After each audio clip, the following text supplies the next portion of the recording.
It was a beautiful day in mid-July, and for this ride it was just Chris and I, and we started off from our friend Tim's cottage, which is near St. Adolphe de Howard, about an hour from Montreal.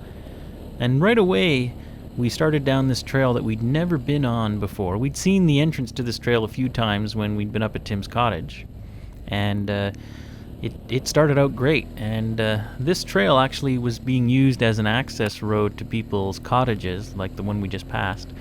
So we keep the speeds down in situations like that, because a lot of the times people are walking here and they have their dogs and their kids, and we don't want to piss them off. And when we got to the first junction...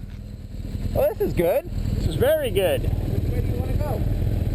Well, let's go down and see. We decided to take the downhill route, and with Chris in the lead, off we went.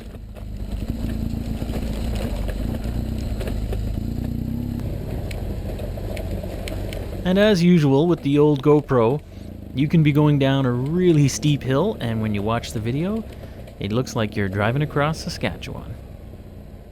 When we hit a new trail for the first time, we usually stick to the main branch, and then if it looks like an interesting area, we'll come back and start exploring all the little side branches that we've bypassed.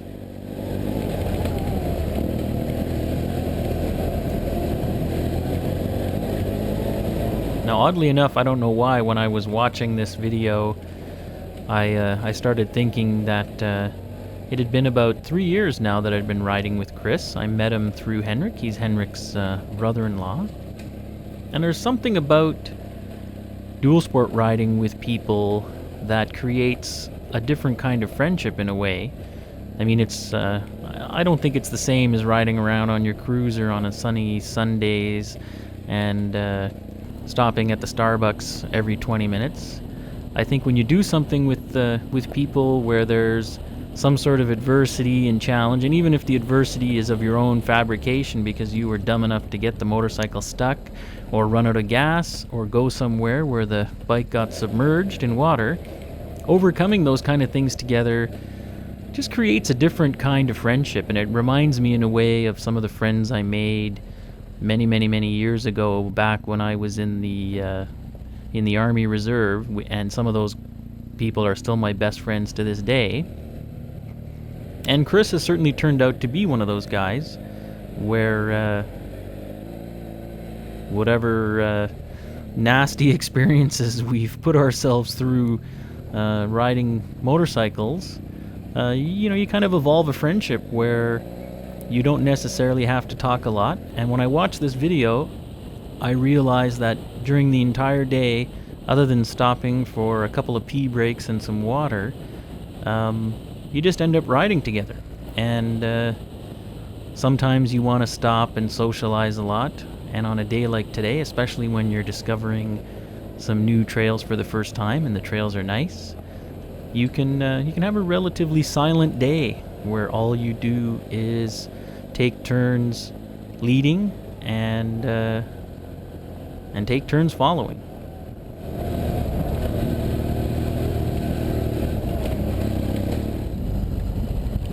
One of the other things I've noticed about dual sport riding as opposed to street riding, when I used to do a lot of street riding, and I had a Goldwing for 10 years or so, and did a lot of cross-Canada trips on the highway, I find that when you're on a street bike, especially on those big, long stretches, you tend to get a lot more introspective. You've got all this time on your hands, and you're kind of alone in your own helmet.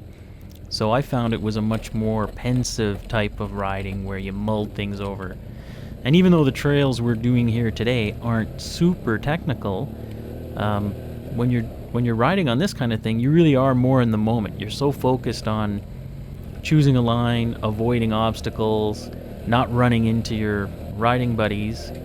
And if you've never been on the trail before, you're even a little more focused, that it really is more escapist, because you're not really riding down the highway thinking about the week's events and finances and family and job. You're really just focused on what's in front of your front tire and trying not to fall down. Now, we just went by a sign that I hadn't seen before, and it kind of looked like two guys humping on an ATV, and Chris wasn't sure what it meant. No passengers on the back, so you don't flip. And then we kind of pieced it together that they had these signs at the base of steep hills, and I guess it was to warn you that if you had a passenger on the back of your ATV, you could flip over backwards. So it wasn't about man-on-man love out in the forest.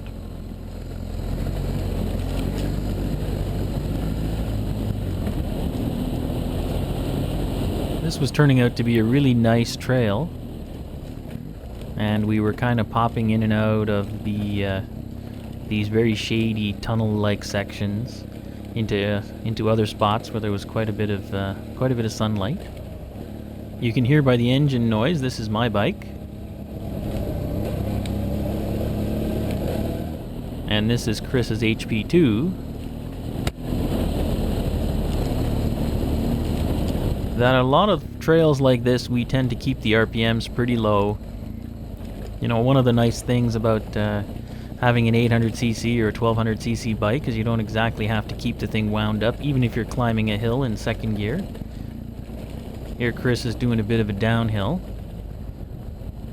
And both of these bikes are pretty torquey. Even the F800, a lot of people tend to think of it as a pretty rev-happy bike. I find that thing's got really good bottom end, and it doesn't mind being lugged a bit. Here you can hear it again. It's not really pulling too many RPMs.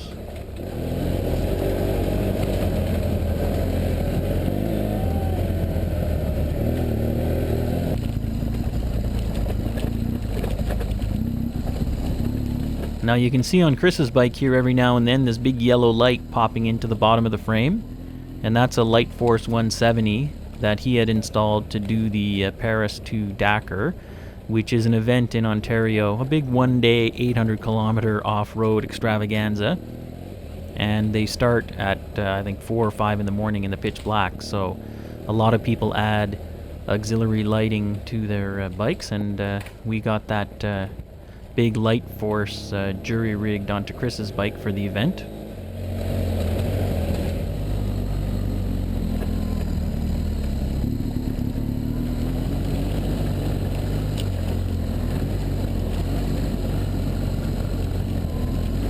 And we just passed a little stop sign indicator, and quite frequently on these trails when you see that, it means that you're going to be either coming up to a junction or popping out onto a main road.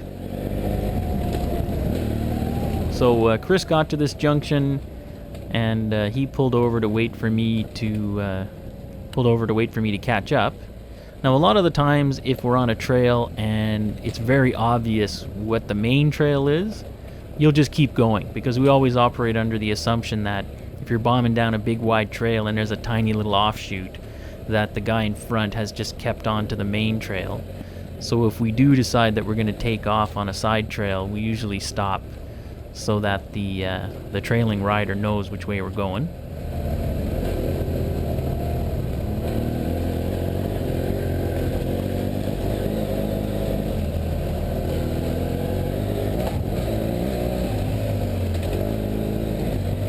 And for you guys who have an F800 with stock suspension, certainly, even though the suspension is not great, you can do this kind of trail riding with no problem. And the big thing is keeping the speeds down.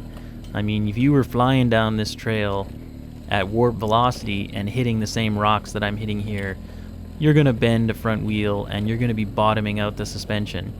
So I have heavier springs in front, but everything else is stock, and I just keep my speeds down.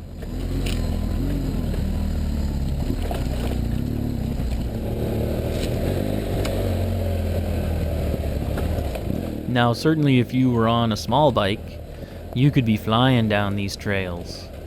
But, you know, we've had enough encounters where you blast around a corner and there's two ATVs parked by, side by side, guys having a little conversation. And even on a trail like this, oddly enough, every now and then you'll meet a guy on a Jeep or a pickup truck. So, certainly when we don't have that long range view, we tend to keep the speeds down. And if you're on an F800GS like me with stock suspension, you tend to have to keep the speeds down anyways, just so that you don't bend a rim or keep bottoming out.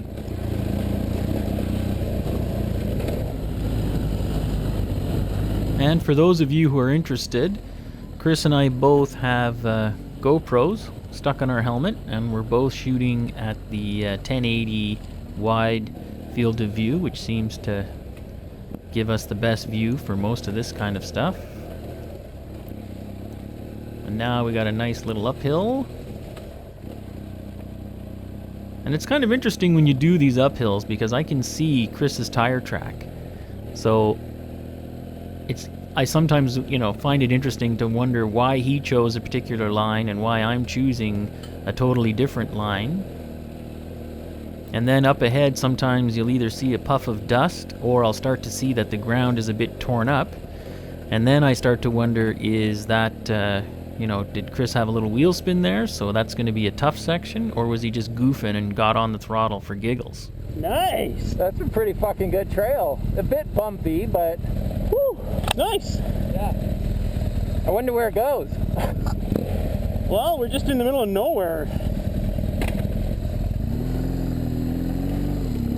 And it is neat sometimes. Most of these trails aren't on our GPSs, but we still use them to give us a general direction. Sometimes when we get to a junction, we'll take a look at the GPS just to see if we should go left or right, depending if we want to get out of the forest onto a road or if we want to continue on the trail. And then the trail spilled us out onto a hydroline. And this is pretty typical for hydroline trail. The nature of Quebec is that so much of it is forested, this dense forest that's pretty much impassable to motor vehicles, that hydrolines quite frequently are the only open spaces around for miles and miles and miles. So we got dumped onto this hydroline, and it was a nice trail. Now the hydrolines can span small lakes and swampy areas, so quite frequently when you get to an area up ahead that looks wet, the trail will divert out into the forest. And sometimes, in order to avoid a swampy area, you end up in the forest for a long time. We've never been on this trail before, so we had no idea. And other times, within a few hundred meters, it'll pop you back onto the hydroline.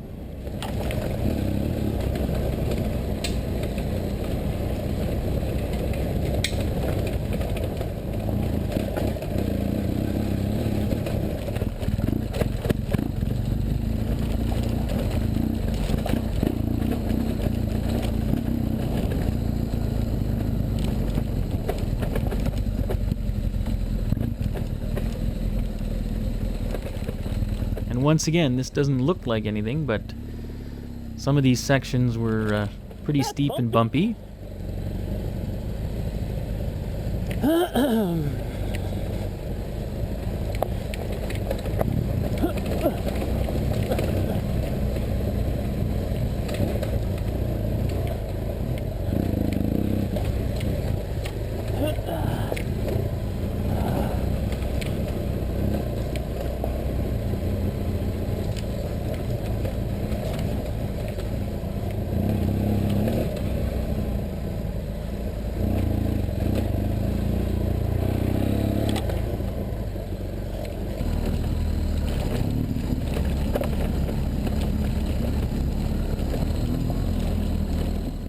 Now on Chris's HP2, the factory suspension is quite a bit more sophisticated than on my 800. Here you see the 800 bouncing along.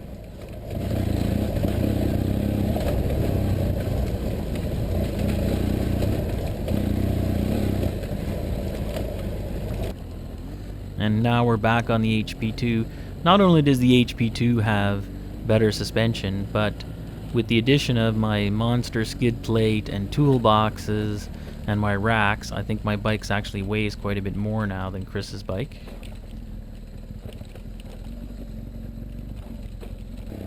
And I didn't edit out any of the footage of us in the woods, so now you kind of get an idea of a typical little detour around a swamp, and the trail has dumped us back onto the hydroline.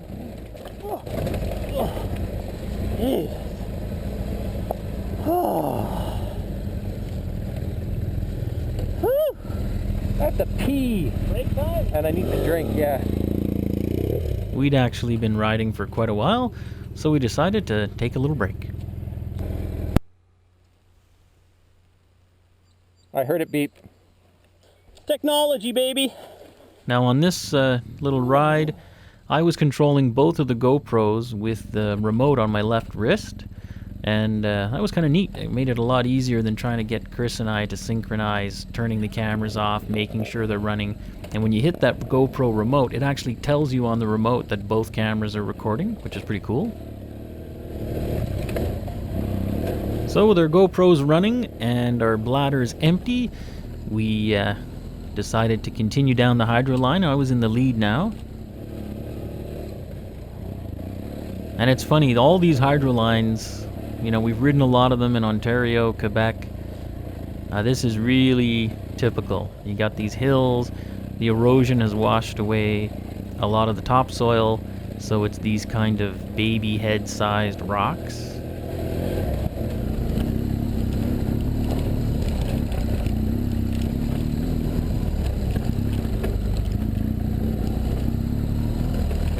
The nice thing is when it's dry like this, a lot more of the hydro line is accessible because a lot of these little dips would be pretty swampy in the spring. Here you can see this area must have been a real nice mud pit at some point earlier in the summer.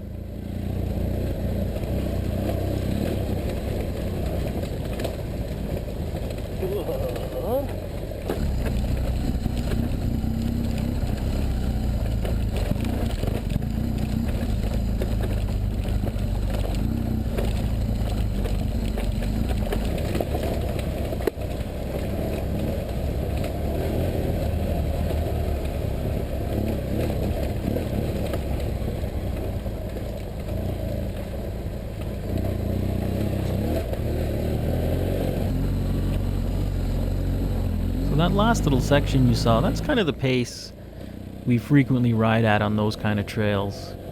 And it's probably one of the reasons we don't fall down too much on the trail as opposed to when we're goofing around in the sand pit.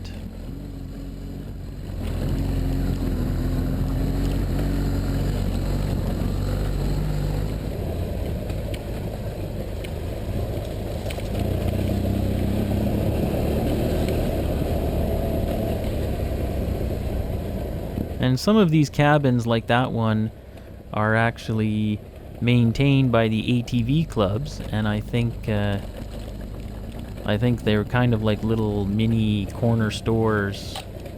During the high season, you'll have a bunch of guys can congregate there and buy snacks and shoot the shit.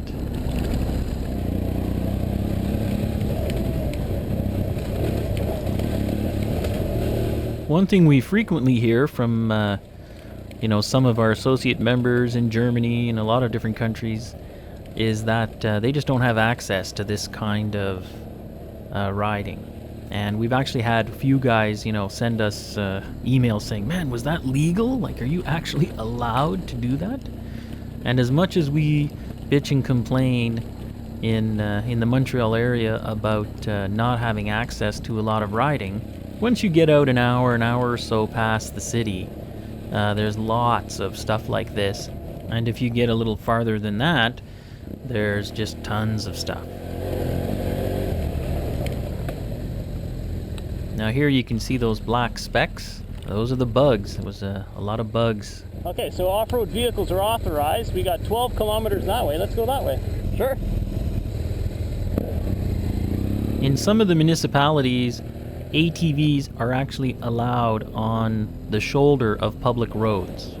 So we've gotten in the habit now that when we see a sign that says on this stretch of road ATVs are allowed, usually that means that that section of road is linking to ATV trails. So a lot of the riding we actually did this day was by following those signs. We'd pop out onto a main road from a trail and we'd see ATVs are allowed to go left. So we'd go left and then just keep our eyes peeled for the next ATV trail entrance. On this section of road, there just seemed to be lots of options. We saw some stuff on the right, and then I was just slowing down to turn around, and I could see another trail entrance on the left. And you can see here I'm pulling over pretty slowly because we have had some bad experiences with catching the guy behind you by surprise. Want to try that one? It looks more promising, maybe. Yep. Oh shit, look at the fly. Woo! And we didn't want to stop for long because the bugs were hungry. Itch. And I've got my high seat on here, so I'm on my tippy toes, so when it comes time to muscle the bike around, I don't have a lot of leverage.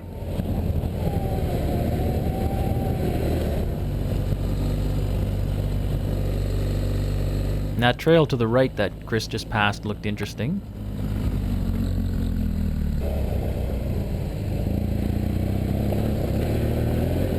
Now, we're not quite sure who owns this land, or if it's public or private.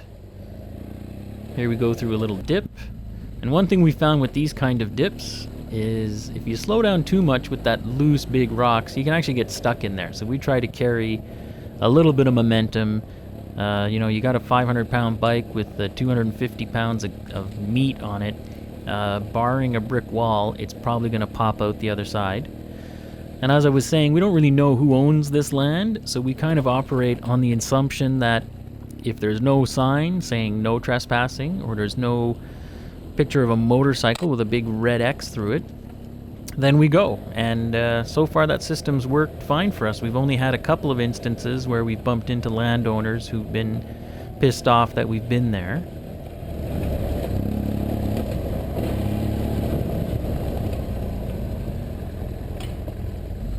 And this trail petered out pretty quick at a little bonfire site. So back we went.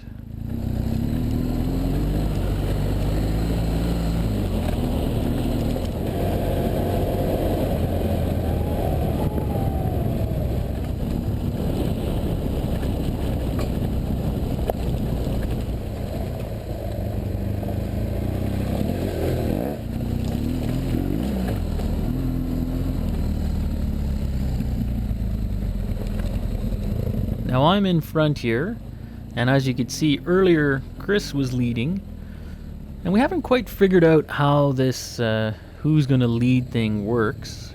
There are days when somebody just feels like being out in front, and they'll lead most of the day, and there are other days where the lead will change every 5 minutes. And I don't know, it just seems to be kind of an organic thing. Sometimes every time we get to a major intersection without anybody saying anything, the next guy will just pop out in front and take the lead.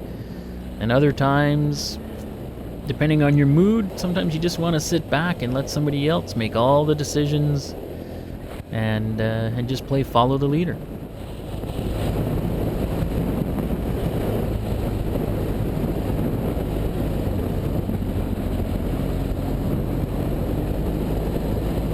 And you can see we're not exactly going 100 kilometers an hour here. A lot of the times we take these kind of liaison sections just as a way to look at the GPS and maybe take a break, drink some water out of your Camelback. And on some of these roads that are a little more remote, you also find that people don't really expect anybody to be coming. So you'll just find people using the road like it's their backyard. And they'll be standing there, 5 people with their dog in the middle of the road, so you do not want to be coming around a corner sideways at 100 kilometers an hour into that. So we usually moderate our speed, and there we see another trail entrance on the right. And Chris gives me the sign. He's going to swing around and take the lead.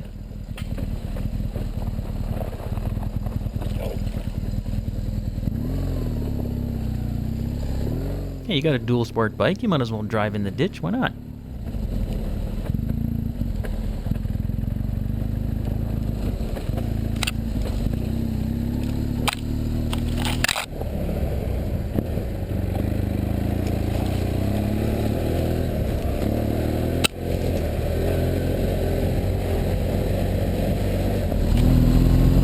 Now right away we were getting the vibe that this trail was not as well used as some of the other ones we'd been on today. Anything that's really being maintained by an ATV club those guys are pretty quick to get in and clear stuff like this out after a windstorm. They'll be in there with the chainsaws, and they'll cut down all this deadfall.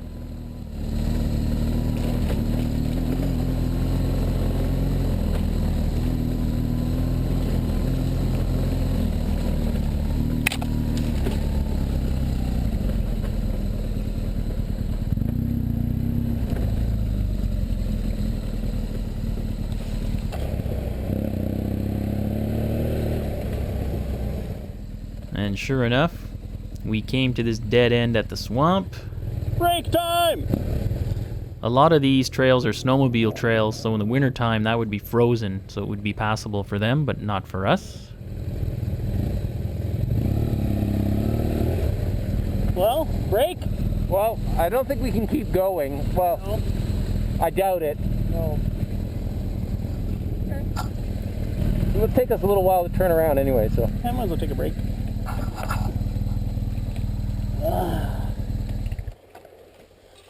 Fucking flies, man. They managed to keep up with you. So, Chris, how's it going? Good! You want to go swimming in the Beaver Fever Pond? No, beaver fever. That's what they call it. You drink this water, it's so full of beaver shit that it's like drinking sewage. You get beaver fever, the bad kind. Not the good kind of beaver fever. And we are out. Then, while turning the bike around, Chris dropped Put a it. number on it. I should have Where's your taken side stand, Phil? the other side. Grab it. The good news is the light is okay. The light's always okay. My Oh, mounting bracket for my turn mounting signal bracket isn't. just snapped. I just don't have a. Now, interestingly enough, I just the leave it. plastic light force light survived, and the welded headlight bracket snapped. Changing my turn signal, so. I grab the. So we picked up our trash, Like if I bend that, it's just gonna snap right off. and we decided not to straighten it, because it would probably snap the headlight right off. Bought a light force. I've been trying to buy it for a long time. You got one. And look, the light force mount was stronger than the welded steel. All right, I'm turning off.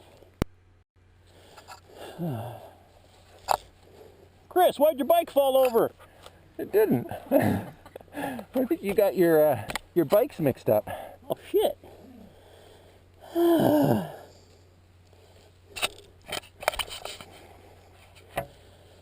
All right, let's just try to find some way out of this shitorium. Well, there's a road. We can always hop on the road. That road goes right to the lake. Okay. Now, for those of you who are interested, those light force lights are made in Australia, Yes, off.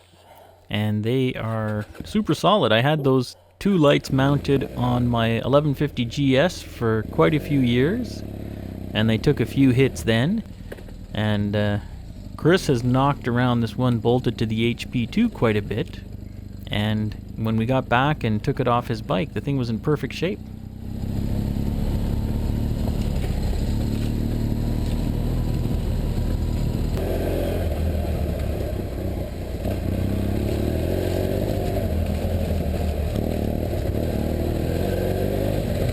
Now sometimes it's a real bummer when you get to a dead end and you're backtracking, but in this case we had passed enough trail entrances in the vicinity that we knew we weren't going to be out of luck for long, so we just needed to get back to the main road, and it looked like we'd stumbled upon an area that was just really packed with trails, so we would try something else out.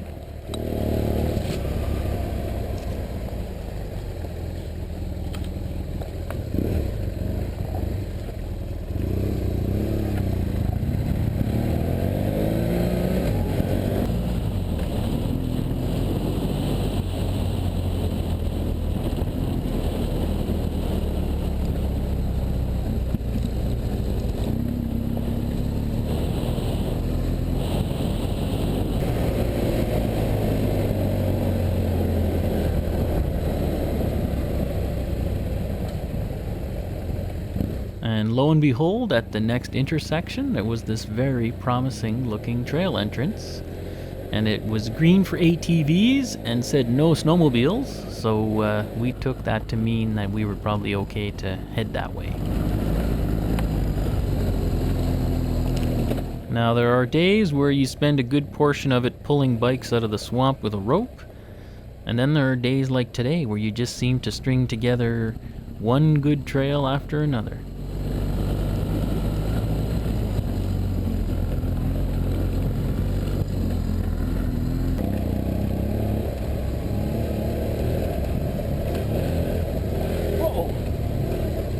Now you saw there I had a little moment, and I've had a steering damper on the F800GS now for quite a while, and I'm not sure how many of those little moments where the front tire gets slightly deflected would result in a crash, because I've had this damper on for a long time, and it does take a lot of the drama out of those kind of moments.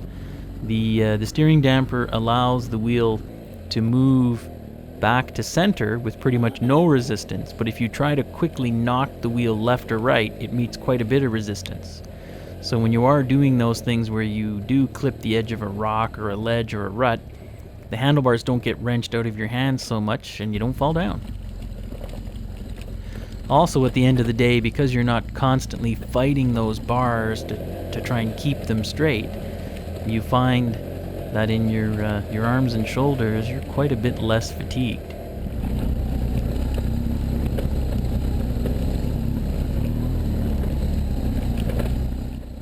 And you can hear Chris and I heading down this hill, and when you hear that rattling noise, it usually means it's the rear wheel locking up and hopping. Ooh, what a hill.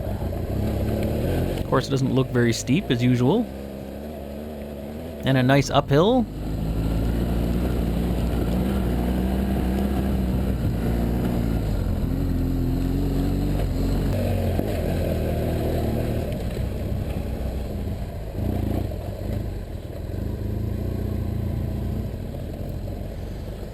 And the trail wasn't very long.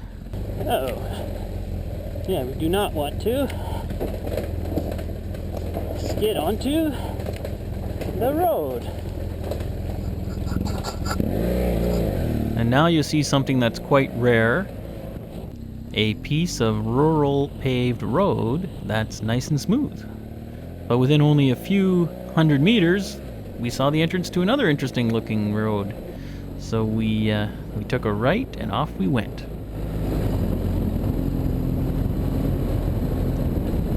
Now some people get hung up on calling these big bikes dirt bikes, trail bikes, adventure bikes, dual sport bikes, whatever. But for this kind of terrain, they really are well suited to this. And there I show you how well suited it is by shooting into the forest. How'd you like that one? You alright? Yep. Once again on my tippy toes, pretty hard to pull the bike backwards. And here we see it again. Just got into that rut with the loose rocks and she turned left.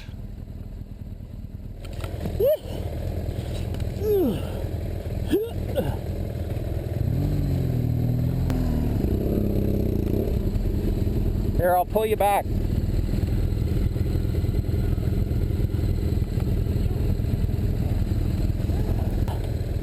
That was quite exciting. Yeah, you almost bailed. The seat I have on is an XPC racing seat, which raises your bum about 1.5 inches over the stock seat. You know what it was? I was driving up there and I said, I should probably move over in case there's oncoming traffic. Yeah, so you tried? And I tried to change my lane and the front end just went, whoo! And this also shows you that just because you have a steering damper doesn't mean you are a good rider. I've had that XPC seat now for a while and it is just so much more comfortable. You're not sitting on plastic, you're sitting on suede. And when I'm riding on the trail, I'm usually standing up on the pegs, and because the seat is higher, it's actually easier to stand up. Here's another promising trail. So it makes it easier to stand up because the seat's quite a bit higher. When I use my low seat, which is about 2.5, 3 inches lower than this one, you know, standing up is a lot more work to get the old belly up.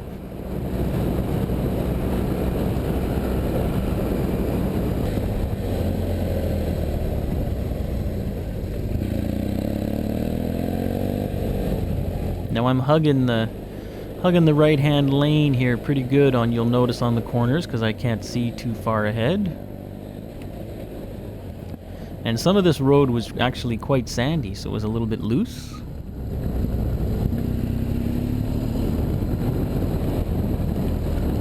And up ahead you can see me riding there. When there's good sight lines, then I'll just use the whole road, take the best path.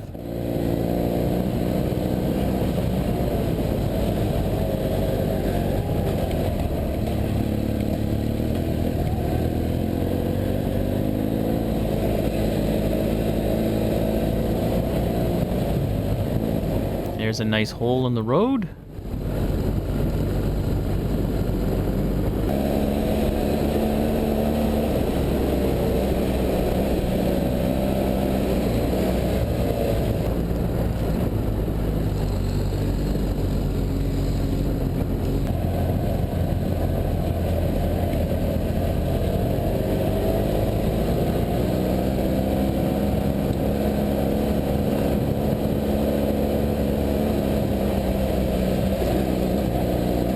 We usually don't see many people on these trails. I think one reason for that is that we usually try to go early in the morning, and we've noticed that a lot of the ATV guys and even quite a few of the motorcycle dual sport fellows, they just don't tend to get out there super early. So it is nice to be out there alone. And also, a lot of the ATV guys really seem to stick to these kind of groomed trail networks where it's all mapped out and the trails are very well maintained and there's tons of signage and little restaurants along the way. So we don't tend to see the ATV guys out on the trail much, on the trails we go on. And certainly on the really nasty trails, we rarely see any ATV guys. We see lots of tire tracks, so certainly there's a small part of the ATV community that's out there riding the gnarly stuff, but we don't run into them too often. And we very rarely ever run into guys on motorcycles, since motorcyclists are such a small minority compared to ATVs in Quebec.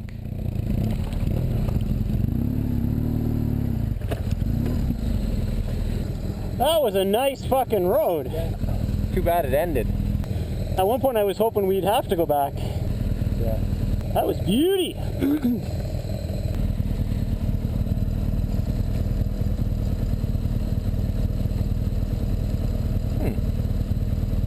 We might as well keep heading towards Cézille. Yeah, on the trail? Yeah, we seem to keep finding trails off that road, so. Me?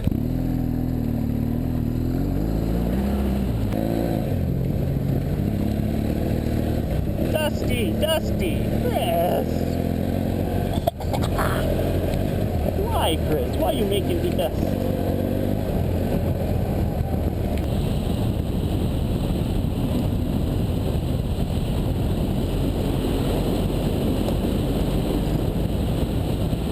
And now that we knew what lay ahead, you can see here Chris has wicked up the speed a little bit.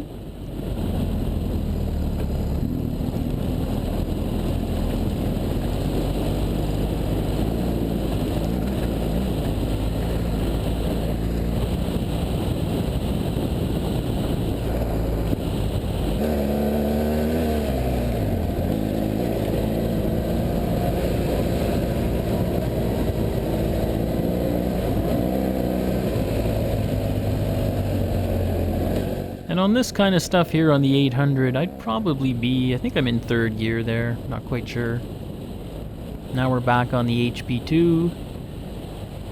And you can see whatever gear Chris is in, his RPMs here are incredibly low. You can barely hear the engine.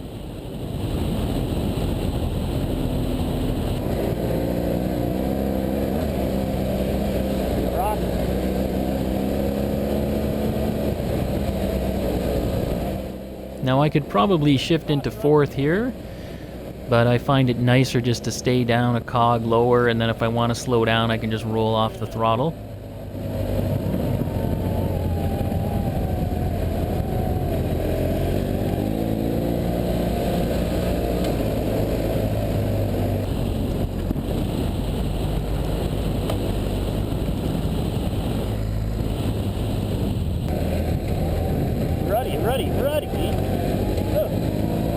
Ruddy and soft. It's not a great combination for the old 800. Oh, now somewhere up here there's a big hole on the right, so I gotta watch for that.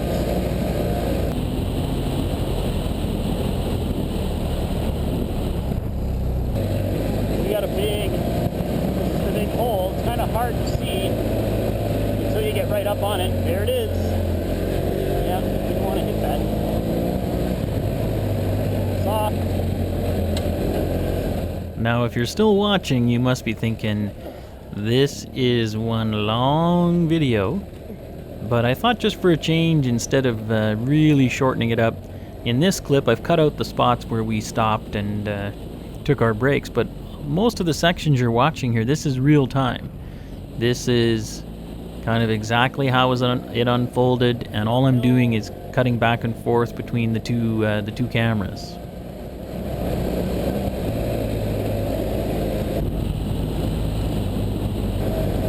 Staying back a bit, stay out of Chris's dust.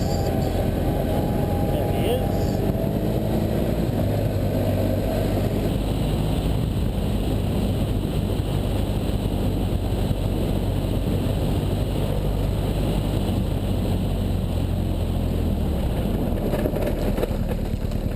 Chris does a little skid, wants to turn around and check out that trail.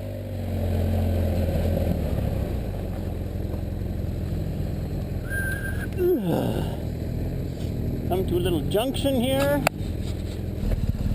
I was waiting to see if you were going to disappear in that sinkhole.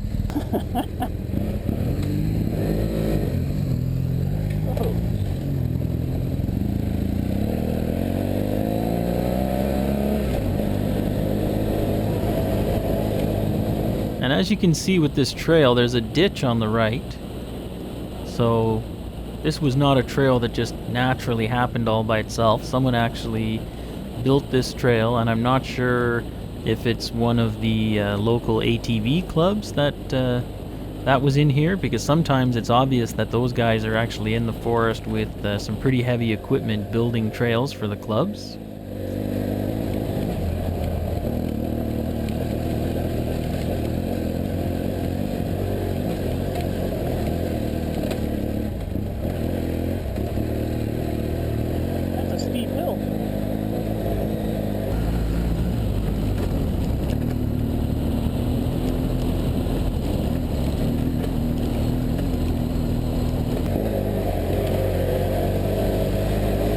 This video was from 2012, as I mentioned at the beginning, and the 2012 season wasn't one of our best. Henrik had a young kid at home now, and you know, Chris was renovating his house. Henrik was also doing major home renovations. Joe had finally decided not to beat his 1150GS to death on the trail, so it wasn't a season where we were all actually able to get out and ride together much.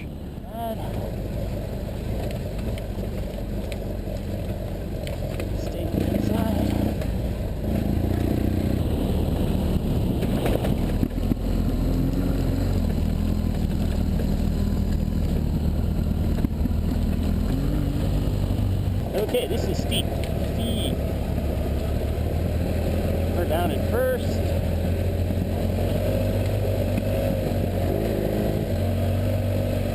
And we're still going. Now we got a curve. The traction on this hard-packed dirt was really good, so you could actually just let it wind out in first gear on the downhills without really giving it any brakes.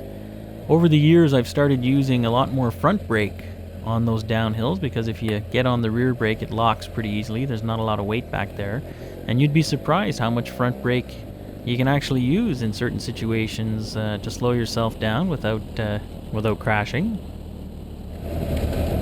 Okay, we're going down, down, down. Now I don't want to gain too much speed here. There's corner. See, Chris laid some skid there.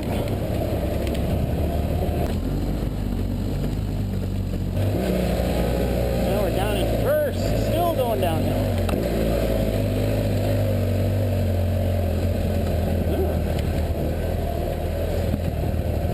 Still going down.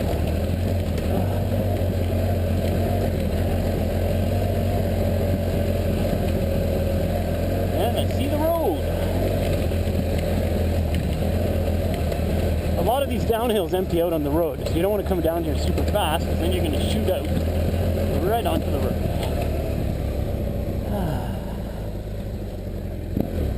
And there's Chrissy.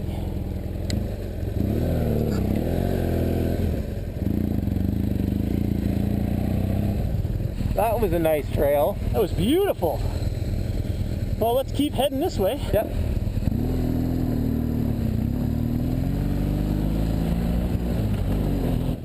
Here you can see me giving the old GoPro lens a wipe. I've just kind of gotten in the habit of every once in a while giving it a quick brush off, gets the dust off it, and I don't know what they're made out of, but they hold up really well. And then we came upon some Jeeps. The lead vehicle seemed to want to talk. Les pylônes électriques sont hauts. So he was looking for the hydro line. So, un instant. Oui, oui, on était là. He was also talking about the Jackrabbit Trail, which is another road near here. Viens voir. Oui, on a fait un petit parti de ça ce matin. OK. Oh, monde de bicycle. Ride d'aventure, ça vous dit quoi ça? Ah ouais? Ok, on est ici. Ride d'aventure. Here we see Chris getting to practice his French. Les Les clubs. l'été, Ouais. il a laissé passer les motos comme Ouais. ça en payant notre carte. Ben là, je pense que vous l'avez payé. Hein? Ils viennent d'Ottawa. Je pense que c'est à peu près ici, quelque part. Ouais. On est ici. Mais on a pris les fers. OK, ouais, Puis ça, c'est du VTT ici. OK. C'est ça, il faut retourner sur nos pas, là. Tu sais où est-ce qu'il y avait les grosses coupoles là, blanches, là, d'après moi? Non. Mais OK, là, on ça, est là. ça monte par ici, je suppose. OK. Est-ce que ça va comme ça ou comme ça? Je sais pas. Hein.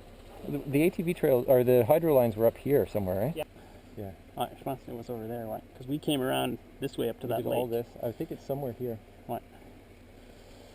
Now, we certainly don't come across a lot of Jeep guys on the trails, On va retourner en bas, puis on va since most of the Mais la trails are too ça small descend. for them. Ouais, Oui, alors, ouais, checker. ça c'est ça.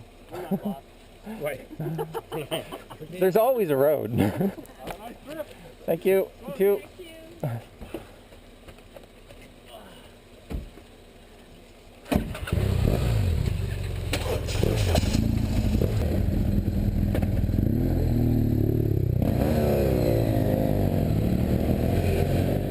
So we said goodbye to our four-wheeled friends, and off we went.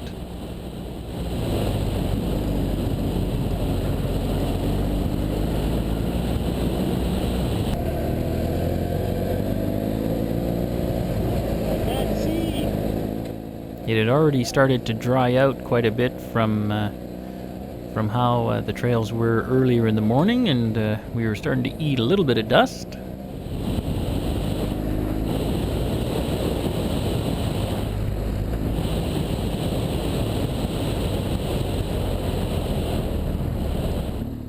And as you can see here, Chris has got his head on a swivel, checking out all the potential side trails.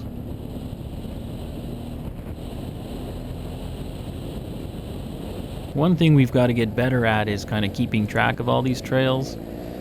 We haven't been very organized on keeping our GPS tracks and kind of marking where there's interesting trails we haven't scoped out.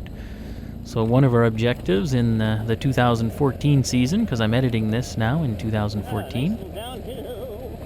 is to get a little more organized when it comes to our mapping.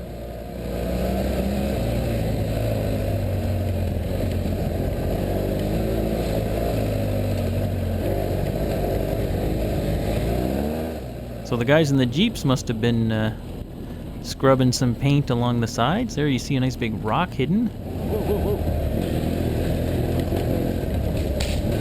Whoa, that was a big rock. Oh!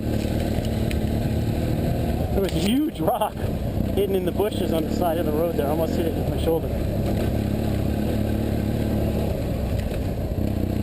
That would have hurt. Now at this point I wasn't seeing any Jeep tire tracks, so I'd kind of assumed that the Jeep guys hadn't gone down this far. But then when it widened out in a few spots, I could see that, yeah, they came through here.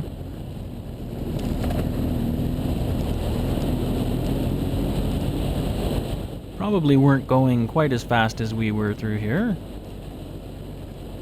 Nice trail.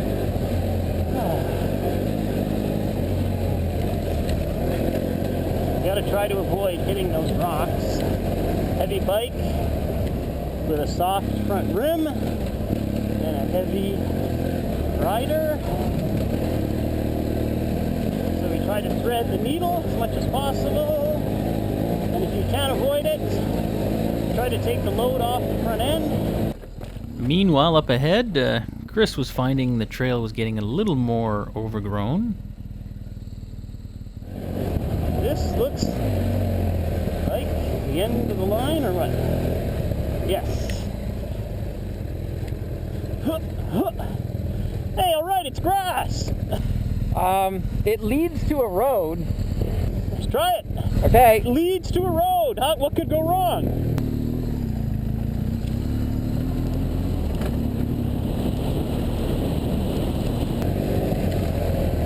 This usually ends badly, because it means the ATV guys aren't really coming down here. And if they're not coming down here, that's usually not good, because that usually means swamp. Oh, here's one of them. Ciao. Oh, there was one of them. Friendly. They don't seem to mind us. They don't really seem to like the motocross guys, because they tend to fly down the trails. ATV guys, because of the four wheels, they pretty much have to hit every bump, so they tend to proceed a little slower. So the guys bombing down here on a 125 MX bike, they don't like it. As you can see, we can go a little faster than most of the ATV guys, with Mama on the back especially, but we can't go very fast. Or should I say, I can't go very fast. Whew. It's getting to be a pretty good workout here. Oh, a little wet. First little wet spots we've seen. Decent. Another one. Yeah, it's been so nice because we haven't had any greasy, slimy shit, which is what really, where the heavy bikes really lose out.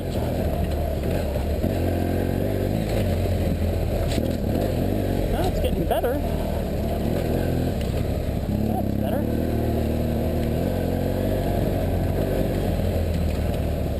Whew. Starting to get a little tired. Have a little sit down.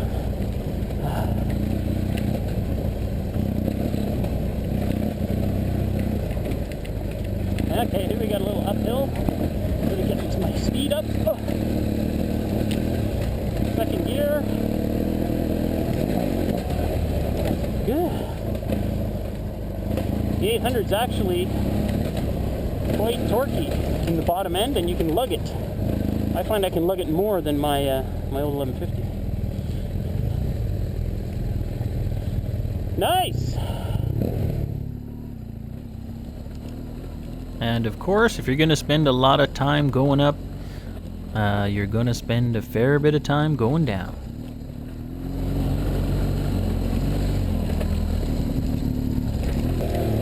Oh, rock.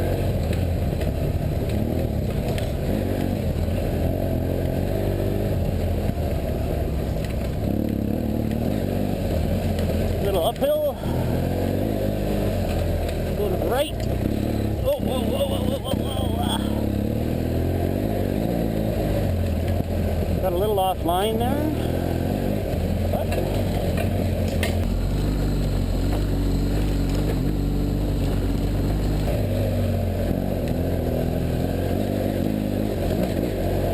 One thing that's interesting is I'm now back to the stock gearing, and I find the taller first gear is fine because I'm in first right now. And now we got a big uphill.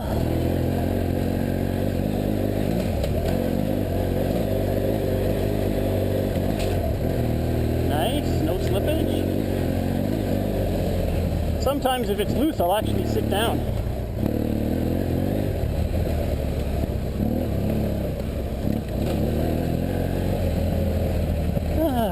Nice big downhill.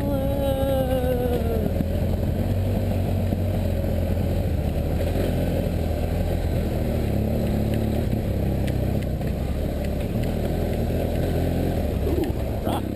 And even in this section, I could occasionally see some tire tracks from our Jeep friends. A little rocky uphill. And we're still climbing. Oh, little wheelie.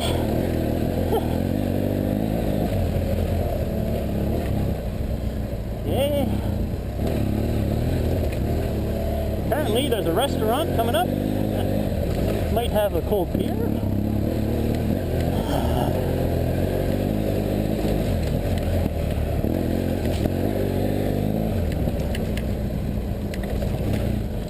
Take a little sit down, a little downhill.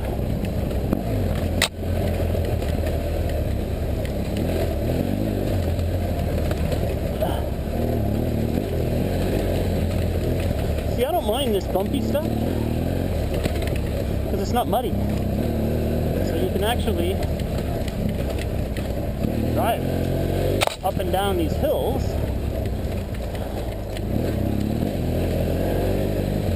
Now I can see a Jeep was down here. I wonder if that was our friends. Now this looks a bit sketchy. And I can tell our friends in the Jeep were through here and they just chewed the shit out of this. Woo! That's when it gets scary because all the rocks have been rolled out of their little holes. And it's like driving on big, this size ball bearings. Woo.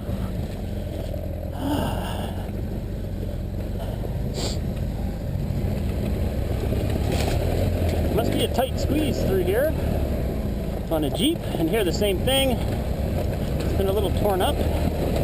Not so bad. Okay, we got a log. See, I can't do a wheelie on demand, so I just have to drive right over those. And if you lean back and just keep a constant speed, if it's not too big, it's going to go over. All right.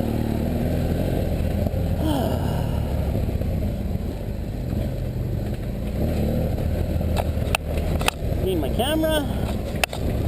Avoid that rock. Okay, we got a big bump, a little uphill action happening.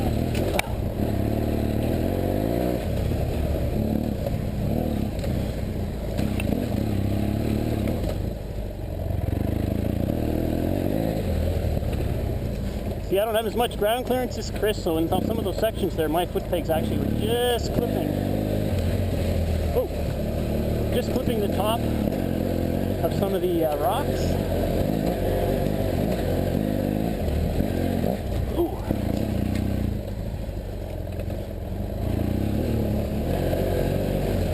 Now,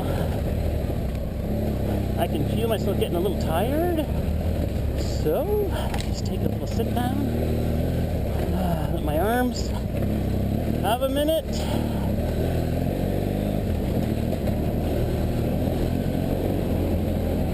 Oh, greasy.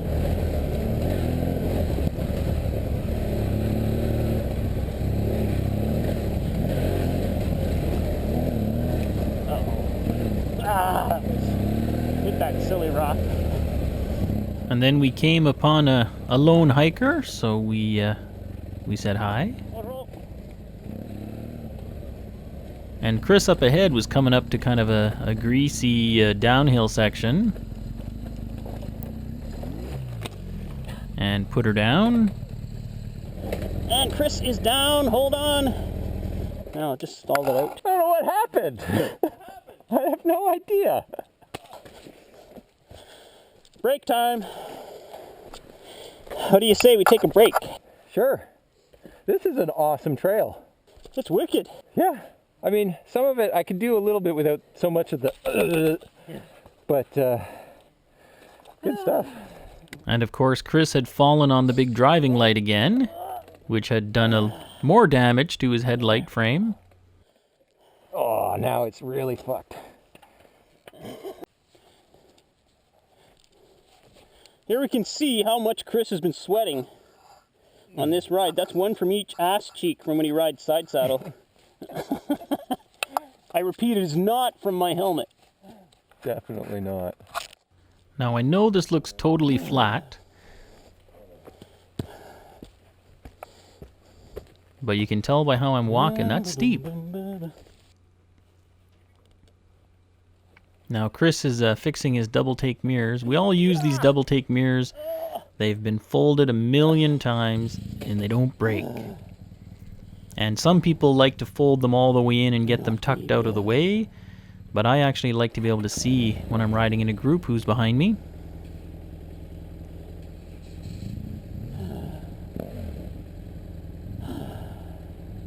Here we can see Chris starting the descent. And these rocks don't look like they're sticking up very far either. Oh, little skid plate, kabang! But one of them just smashed into the bottom of the engine there.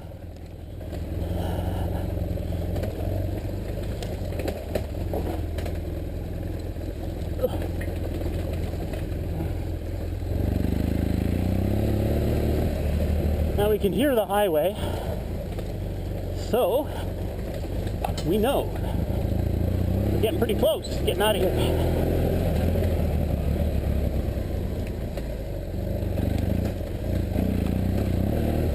And this looks like the end, my friend.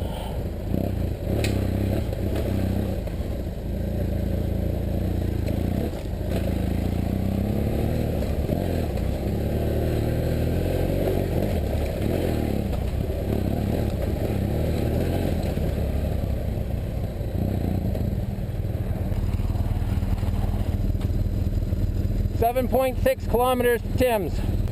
I'm following you, Bill.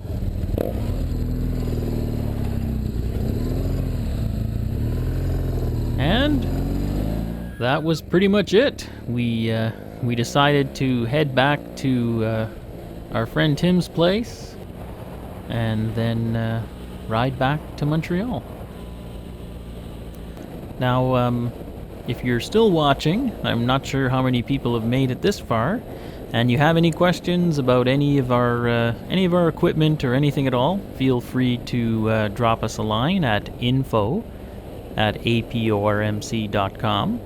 You can also check out our Facebook page. The link is in the description below, and we've been having quite a bit of traffic there and some interesting links and discussions. And of course, if you want to know what's going on with our videos, hit the subscribe button, and then you'll automatically be notified when anything new gets produced.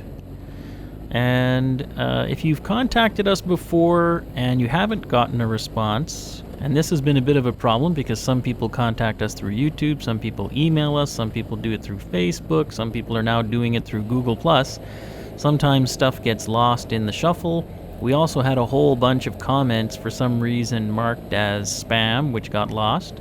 So if you have ever contacted us and you haven't gotten a response, please contact us again, because we weren't snubbing you. It might have just gotten lost in the shuffle.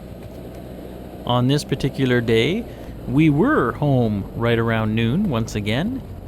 And with that, I'll sign off and end another small adventure of the Awesome Players Off-Road Motorcycle Club.